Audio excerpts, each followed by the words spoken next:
The Legend of Sleepy Hollow by Washington Irving, a visual audiobook by Storyscape Productions.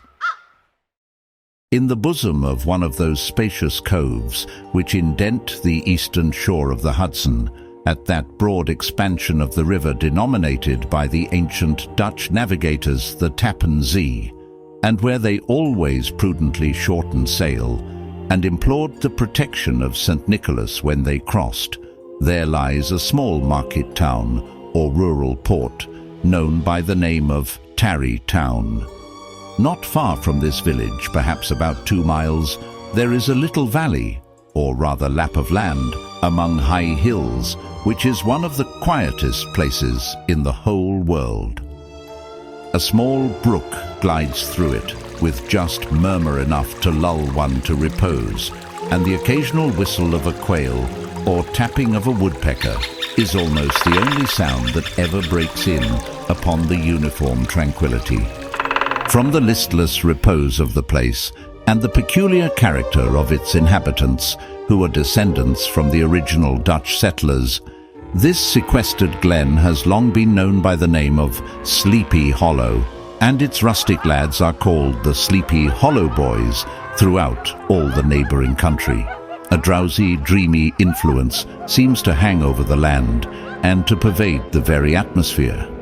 Some say that the place was bewitched by a high German doctor during the early days of the settlement. Others, that an old Indian chief, the prophet or wizard of his tribe, held his powers there before the country was discovered by Master Hendrik Hudson. Certain it is, the place still continues under the sway of some witching power that holds a spell over the minds of the good people, causing them to walk in a continual reverie. They are given to all kinds of marvelous beliefs, are subject to trances and visions, and frequently see strange sights and hear music and voices in the air. The whole neighborhood abounds with local tales, haunted spots, and twilight superstitions. Stars shoot and meteors glare oftener across the valley than in any other part of the country, and the nightmare, with her whole ninefold, seems to make it the favorite scene of her gambols. The dominant spirit, however, that haunts this enchanted region, and seems to be commander-in-chief of all the powers of the air, is the apparition of a figure on horseback without a head. It is said by some to be the ghost of a Hessian trooper whose head had been carried away by a cannonball in some nameless battle during the Revolutionary War, and who is ever and anon seen by the country folk hurrying along in the gloom of night as if on the wings of the wind. His haunts are not confined to the valley, but extend at times to the adjacent roads, and especially to the vicinity of a church at no great distance. Indeed, certain of the most authentic historians of those parts, who have been careful in collecting and collating the floating facts concerning this spectre, allege that the body of the trooper, having been buried in the churchyard, the ghost rides forth to the scene of battle in nightly quest of his head, and that the rushing speed with which he sometimes passes along the hollow like a midnight blast, is owing to his being belated and in a hurry to get back to the churchyard before daybreak. Such is the general purport of this legendary superstition, which has furnished materials for many a wild story in that region of shadows. And the spectre is known at all the country firesides by the name of the Headless Horseman of Sleepy Hollow. In this byplace of nature there abode, in a remote period of American history, that is to say, some 30 years since, a worthy wight of the name of Ichabod Crane, who sojourned, or as he expressed it, tarried in Sleepy Hollow for the purpose of instructing the children of the vicinity. The cognomen of Crane was not inapplicable to his person. He was tall but exceedingly lank, with narrow shoulders, long arms and legs, hands that dangled a mile out of his sleeves, feet that might have served for shovels, and his whole frame most loosely hung together. His head was small and flat at top, with huge ears, large green glassy eyes, and a long snipe nose, so that it looked like a weathercock perched upon his spindle neck to tell which way the wind blew. To see him striding along the profile of a hill on a windy day, with his clothes bagging and fluttering about him, one might have mistaken him for the genius of famine descending upon the earth, or some scarecrow eloped from a cornfield. His schoolhouse was a low building of one large room, rudely constructed of logs, the windows partly glazed and partly patched with leaves of old copybooks. The schoolhouse stood in a rather lonely but pleasant situation, just at the foot of a woody hill, with a brook running close by, and a formidable birch tree growing at one end of it. From hence the low murmur of his pupils' voices, conning over their lessons, might be heard in a drowsy summer's day, like the hum of a beehive, interrupted now and then by the authoritative voice of the master, in the tone of menace or command, or peradventure by the appalling sound of the birch, as he urged some tardy loiterer along the flowery path of knowledge. Truth to say, he was a conscientious man, and ever bore in mind the golden maxim, spare the rod and spoil the child. Ichabod Crane's scholars certainly were not spoiled. He never inflicted a chastisement without following it by the assurance, so consolatory to the smarting urchin, that he would remember it and thank him for it the longest day he had to live. When school hours were over, he was even the companion and playmate of the larger boys, and on holiday afternoons would convoy some of the smaller ones home, who happened to have pretty sisters or good housewives for mothers, noted for the comforts of the cupboard. Indeed, it behooved him to keep on good terms with his pupils. The revenue arising from his school was small, and would have been scarcely sufficient to furnish him with daily bread, for he was a huge feeder, and though lank, had the dilating powers of an anaconda. But to help out his maintenance, he was, according to country custom in those parts, boarded and lodged at the houses of the farmers whose children he instructed. With these he lived successively a week at a time. In addition to his other vocations, he was the singing master of the neighborhood, and picked up many bright shillings by instructing the young folks in psalmody, with a band of chosen singers. What if we said, we hold these truths to be self-evident, that all men are created equal, and when I meet Thomas Jefferson, I'ma compel him to include women in the sequel. What if we said, Angelica, work, Eliza, where in his own mind he completely carried away the palm from the parson. Thus the worthy pedagogue got on tolerably enough, and was thought by all who understood nothing of the labour of headwork to have a wonderfully easy life of it. Another of his sources of fearful pleasure was to pass long winter evenings with the old Dutch wives as they sat spinning by the fire, with a row of apples roasting and spluttering along the hearth, and listen to their marvellous tales of ghosts and goblins, and haunted fields, and haunted brooks, and haunted bridges, and haunted houses, and particularly of the Headless Horseman, or Galloping Hessian of the Hollow, as they sometimes called him. He would delight them equally by his anecdotes of witchcraft and of the direful omens and portentous sights and sounds in the air which prevailed in the earlier times of Connecticut, and would frighten them woefully with speculations upon comets and shooting stars, and with the alarming fact that the world did absolutely turn around, and that they were half the time topsy-turvy. But if there was a pleasure in all this, while snugly cuddling in the chimney corner of a chamber that was all of a ruddy glow from the crackling wood fire, and where, of course, no spectre dared to show his face, it was dearly purchased by the terrors of his subsequent walk homewards. What fearful shapes and shadows beset his path amidst the dim and ghastly glare of a snowy night.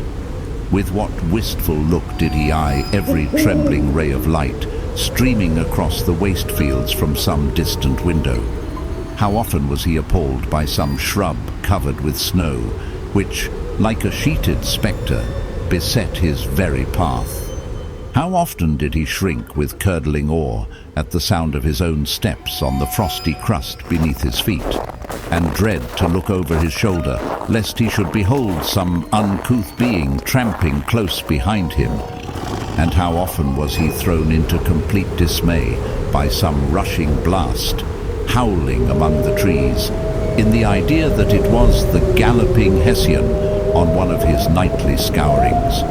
All these, however, were mere terrors of the night, phantoms of the mind that walk in darkness. And though he had seen many spectres in his time, and been more than once beset by Satan in diverse shapes, in his lonely perambulations, yet daylight put an end to all these evils, and he would have passed a pleasant life of it, in despite of the devil and all his works, if his path had not been crossed by a being that causes more perplexity to mortal man than ghosts, goblins, and the whole race of witches put together, and that was a woman. Among the musical disciples who assembled one evening in each week to receive his instructions in psalmody was Katrina van Tassel, the daughter and only child of a substantial Dutch farmer. She was a blooming lass of fresh 18, plump as a partridge, ripe and melting and rosy-cheeked as one of her father's peaches, and universally famed not merely for her beauty, but her vast expectations. Oh, yeah! She was withal a little of a coquette, as might be perceived even in her dress, which was a mixture of ancient and modern fashions, as most suited to set off her charms. She wore the ornaments of pure yellow gold, and withal a provokingly short petticoat to display the prettiest foot and ankle in the country around. Ichabod Crane had a soft and foolish heart toward the sex, and it is not to be wondered at that so tempting a morsel soon found favor in his eyes, more especially after he had visited her in her paternal mansion. Old Baltus van Tassel was a perfect picture of a thriving, contented, liberal-hearted farmer. Hard by the farmhouse was a vast barn that might have served for a church, every window and crevice of which seemed bursting forth with the treasures of the farm. The flail was busily resounding within it from morning to night. As the enraptured Ichabod rolled his great green eyes over the fat meadowlands, his heart yearned after the damsel who was to inherit these domains, and his imagination expanded with the idea how they might be readily turned into cash, and the money invested in immense tracts of wild land and shingle palaces in the wilderness. Nay, his busy fancy already realized his hopes, and presented to him the blooming Katrina with a whole family of children, mounted on the top of a wagon loaded with household trumpery, with pots and kettles dangling beneath. From the moment Ichabod laid his eyes upon these regions of delight, the peace of his mind was at an end, and his only study was how to gain the affections of the peerless daughter of Van Tassel. Ichabod had to win his way to the heart of a country coquette, beset with a labyrinth of whims and caprices, which were forever presenting new difficulties and impediments, and he had to encounter a host of fearful adversaries of real flesh and blood, the numerous rustic admirers who beset every portal to her heart, keeping a watchful and angry eye upon each other, but ready to fly out in the common cause against any new competitor. Among these, the most formidable was a burly, roaring, roistering blade of the name of Abraham, or, according to the Dutch abbreviation, Brom van Brunt, the hero of the country round, which rang with his feats of strength and hardihood. He was broad-shouldered, with long, curly black hair, and a bluff but not unpleasant countenance, having a mingled air of fun and arrogance. From his Herculean frame and great powers of limb, he had received the nickname of Brom Bones, by which he was universally known. Get a load of these pythons, ladies. He was famed for great knowledge and skill in horsemanship, being as dexterous on horseback as a Tartar. He was foremost at all races and cockfights, and, with the ascendancy which bodily strength acquires in rustic life, was the umpire in all disputes, setting his hat on one side and giving his decisions with an air and tone admitting of no gainsay or appeal. He was always ready for either a fight or a frolic, but had more mischief than ill will in his composition, and with all his overbearing roughness, there was a strong dash of waggish good humor at bottom. He had 3 or 4 boon companions who regarded him as their model, and at the head of whom he scoured the country, attending every scene of feud or merriment for miles around. This ranty pole hero had for some time singled out the blooming Katrina for the object of his uncouth gallantries, and though his amorous toyings were something like the gentle caresses and endearments of a bear, yet it was whispered that she did not altogether discourage his hopes. Certain it is, his advances were signals for rival candidates to retire, who felt no inclination to cross a lion in his amours, insomuch that when his horse was seen tied to Van Tassel's paling on a Sunday night, a sure sign that his master was courting, or, as it is termed, sparking. Within, all other suitors passed by in despair and carried the war into other quarters. Such was the formidable rival with whom Ichabod Crane had to contend, and considering all things, a stouter man than he would have shrunk from the competition, and a wiser man would have despaired. He had, however, a happy mixture of pliability and perseverance in his nature. He was in form and spirit like a supple jack, yielding but tough.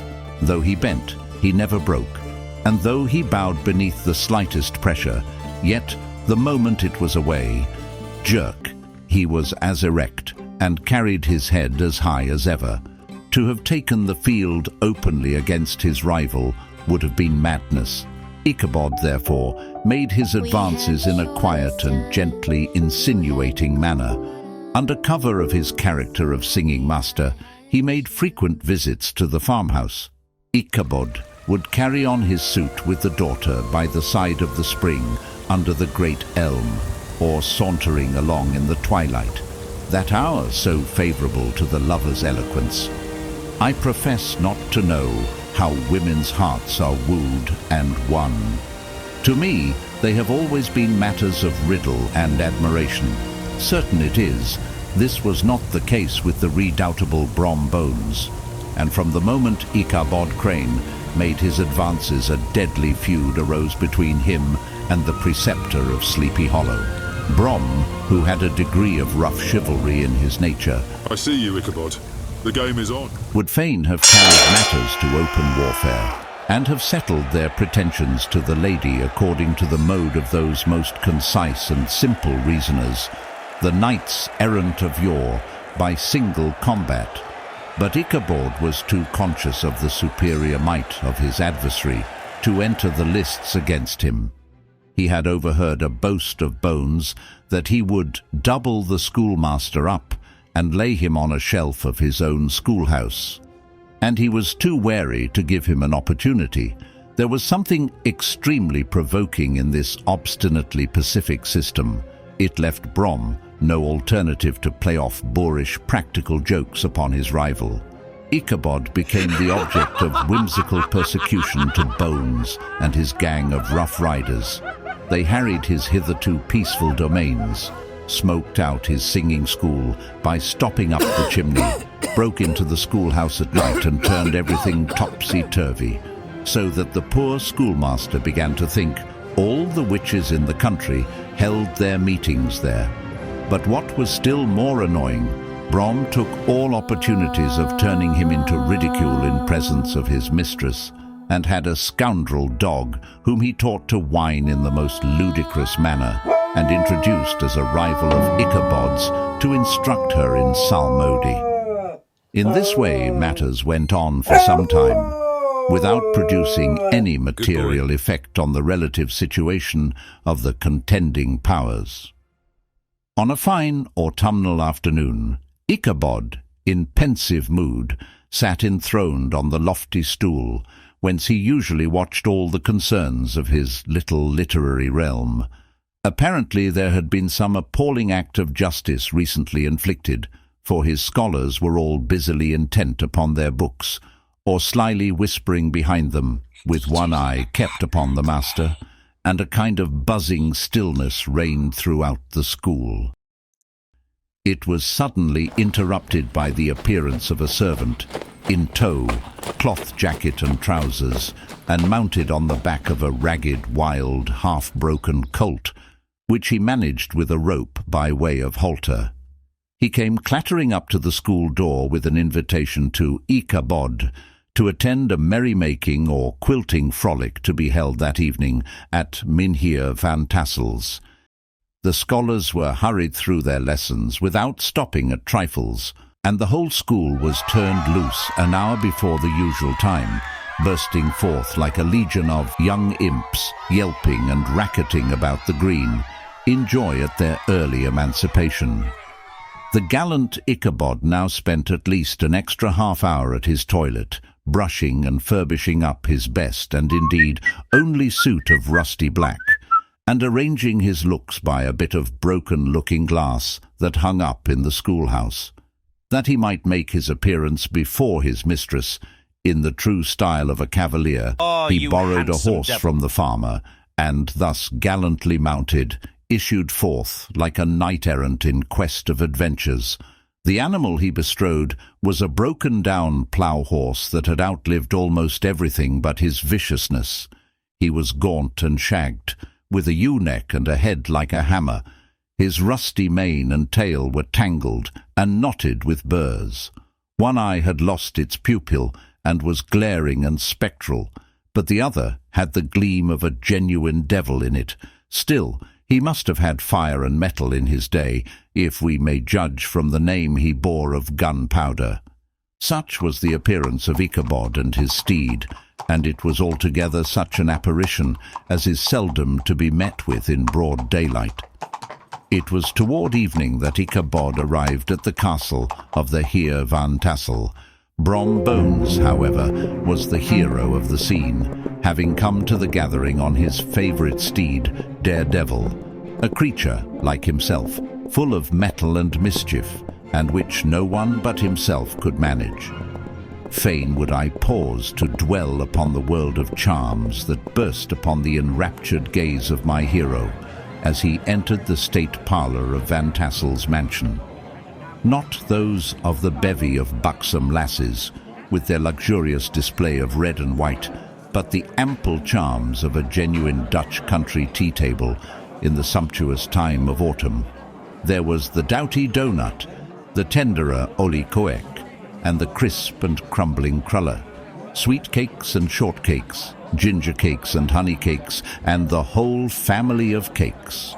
And then there were apple pies and peach pies and pumpkin pies, besides slices of ham and smoked beef, and moreover delectable dishes of preserved plums and peaches and pears and quinces, not to mention broiled shade and roasted chickens, together with bowls of milk and cream, all mingled higgledy-piggledy, pretty much as I have enumerated them, with the motherly teapot sending up its clouds of vapour from the midst.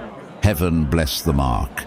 I want breath and time to discuss this banquet as it deserves, and am too eager to get on with my story. Happily, Ichabod Crane was not in so great a hurry as his historian, but did ample justice to every dainty. He could not help rolling his large eyes around him as he ate, and chuckling with the possibility that he might one day be lord of all this scene of almost unimaginable luxury and splendor. Then, he thought, how soon he'd turn his back upon the old schoolhouse, snap his fingers in the face of every stingy patron, and kick any itinerant pedagogue out of the doors. Old Baltus van Tassel moved about among his guests with a face dilated with content and good humour, round and jolly as the harvest moon. His hospitable attentions were brief but expressive, being confined to a shake of the hand, a slap on the shoulder, a loud laugh, and a pressing invitation to fall to and help themselves. And now the sound of the summoned to the dance. The musician's instrument was as old and battered as himself. The greater part of the time he scraped on 2 or 3 strings, accompanying every movement of the bow with a motion of the head, bowing almost to the ground and stamping with his foot whenever a fresh couple were to start. Ichabod prided himself upon his dancing. Not a limb, not a fibre about him was idle. The lady of his heart was his partner in the dance. Oh my. Well, the boy has confidence at least. OMG. What on God's green earth? Meanwhile, Brom Bones sat brooding by himself in one corner, sorely smitten with love and jealousy at the sight of Katrina spending time with his rival. The revel now gradually broke up, and the late scene of noise and frolic was all silent and deserted. Ichabod only lingered behind, according to the custom of country lovers, to have a tete-a-tete with the heiress, fully convinced that he was now on the high road to success. What passed at this interview I will not pretend to say, for in fact I do not know. It's not you, it's me. We don't want the same things anymore. I just want to be friends. You deserve more. Our zodiac signs are not compatible.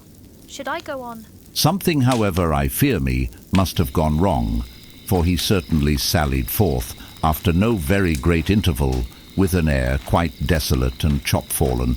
Could that girl have been playing off any of her coquettish tricks? Was her encouragement of the poor pedagogue all a mere sham to secure her conquest of his rival? Heaven only knows, not I. Let it suffice to say, he was, moreover, approaching the very place where many of the scenes of the ghost stories had been laid. In the centre of the road stood an enormous tulip tree, which towered like a giant above all the other trees of the neighbourhood, and formed a kind of landmark. Its limbs were gnarled and fantastic, large enough to form trunks for ordinary trees, twisting down almost to the earth and rising again into the air. The common people regarded it with a mixture of respect and superstition, partly from the tales of strange sights and doleful lamentations told concerning it. As Ichabod approached this fearful tree, he began to whistle. He thought his whistle was answered. It was but a blast sweeping sharply through the dry branches. As he approached a little nearer, he thought he saw something white hanging in the midst of the tree. He paused and ceased whistling, but on looking more narrowly, perceived that it was a place where the tree had been scathed by lightning and the white wood laid bare. Suddenly, he heard a groan. His teeth chattered and his knees smote against the saddle. It was but the rubbing of one huge bough upon another as they were swayed about by the breeze. He passed the tree in safety, but new perils lay before him. About 200 yards from the tree, a small brook crossed the road and ran into a marshy and thickly wooded glen, known by the name of Wiley's Swamp. A few rough logs, laid side by side, served for a bridge over this stream. On that side of the road where the brook entered the wood, a group of oaks and chestnuts, matted thick with wild grapevines, threw a cavernous gloom over it. To pass this bridge was the severest trial. This has been considered a haunted stream, and fearful are the feelings of the schoolboy who has to pass it alone after dark. As he approached the stream, his heart began to thump. He summoned up, however, all his resolution, gave his horse half a score of kicks in the ribs, and attempted to dash briskly across the bridge. But instead of starting forward, the perverse old animal made a lateral movement and ran broadside against the fence. Ichabod, whose fears increased with the delay, jerked the reins on the other side and kicked lustily with the contrary foot. It was all in vain. His steed started, it is true, but it was only to plunge to the opposite side of the road into a thicket of brambles and alder bushes. The schoolmaster now bestowed both whip and heel upon the starveling ribs of old Gunpowder, who dashed forward, snuffling and snorting, but came to a stand just by the bridge with a suddenness that had nearly sent his rider sprawling over his head. Just at this moment, a plashy tramp by the side of the bridge caught the sensitive ear of Ichabod. In the dark shadow of the grove, on the margin of the brook, he beheld something huge, misshapen, black and towering. It stirred not, but seemed gathered up in the gloom, like some gigantic monster ready to spring upon the traveller.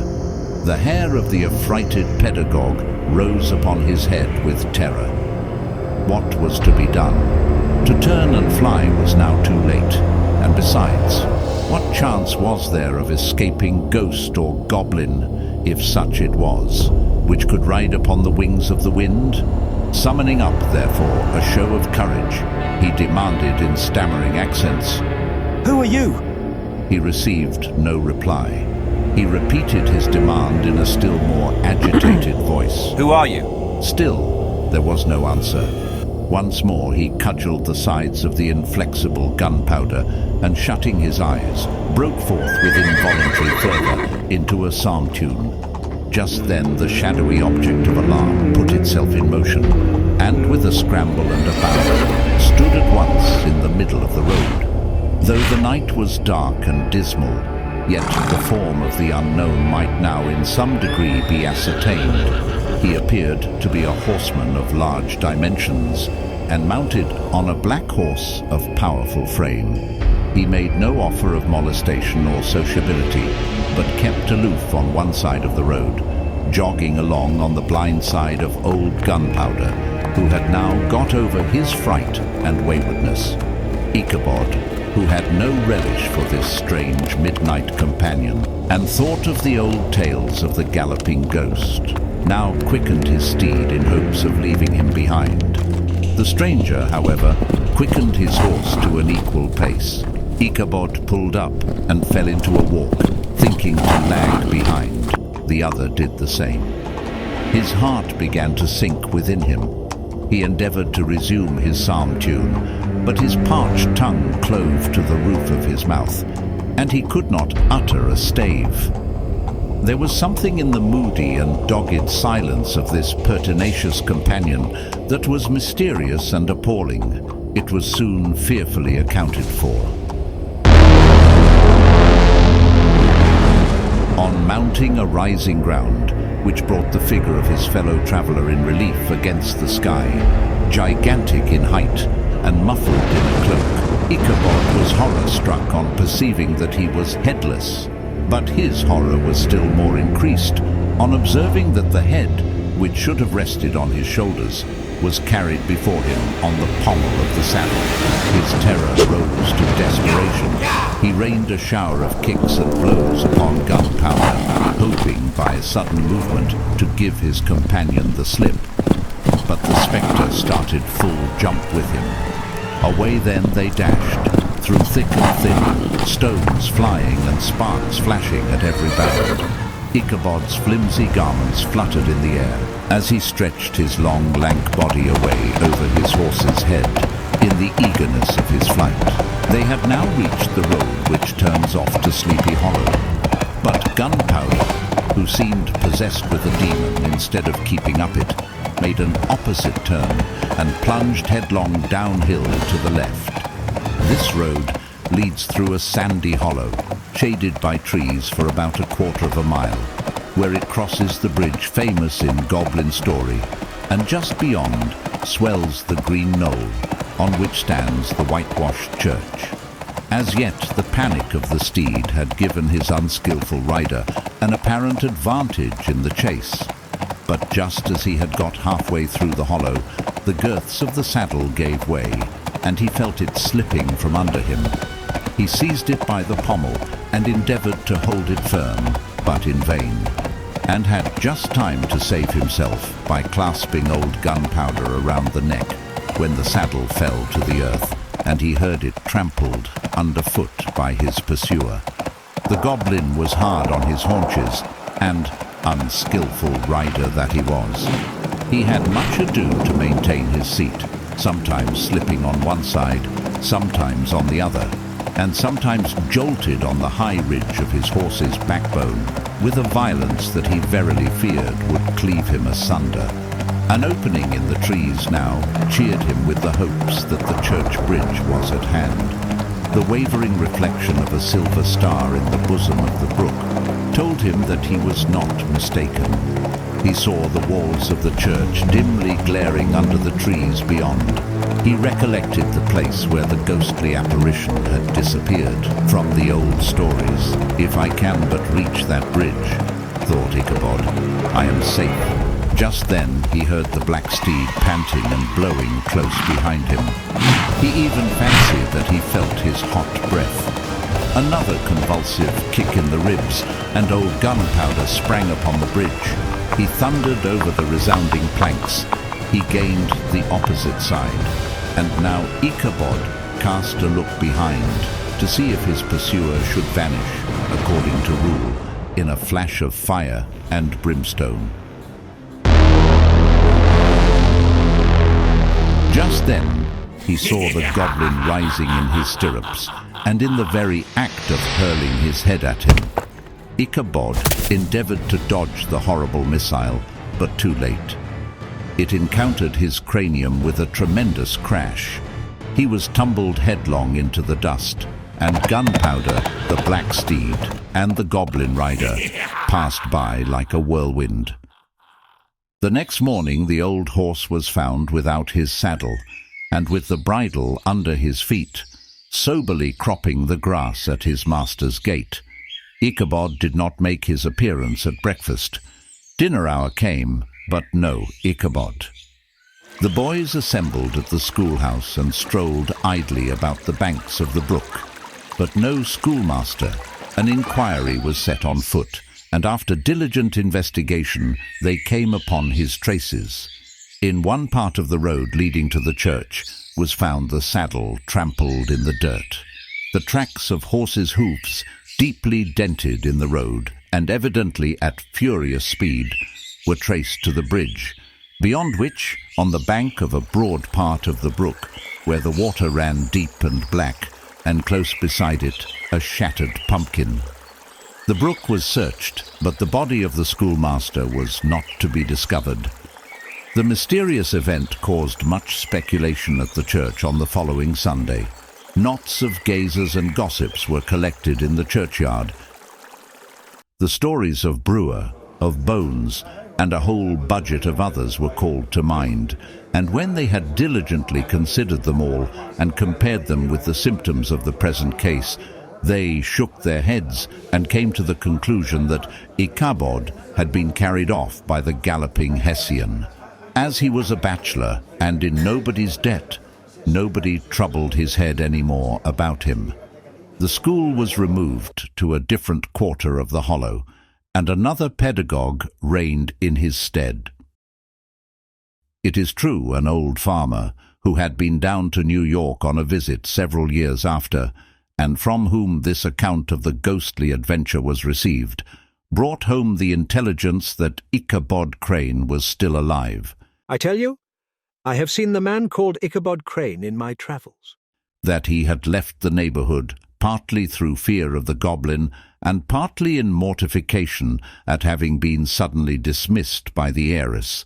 That he had changed his quarters to a distant part of the country, had kept school and studied law at the same time, had been admitted to the bar, turned politician, electioneered, written for the newspapers, and finally had been made a justice of the 10-pound court. Brom Bones, too, who shortly after his rival's disappearance conducted the blooming Katrina in triumph to the altar, was observed to look exceedingly knowing whenever the story of Ichabod was related, and always burst into a hearty laugh at the mention of the pumpkin, which led some to suspect that he knew more about the matter than he chose to tell. The old country wives, however, maintain to this day that Ichabod was spirited away by supernatural means, and it is a favorite story often told about the neighborhood. The bridge became more than ever an object of superstitious awe. The schoolhouse, being deserted, soon fell to decay, and was reported to be haunted by the ghost of the unfortunate pedagogue. And a boy, loitering homeward of a still summer evening, has often fancied his voice at a distance, chanting a melancholy psalm tune among the tranquil solitudes of Sleepy Hollow.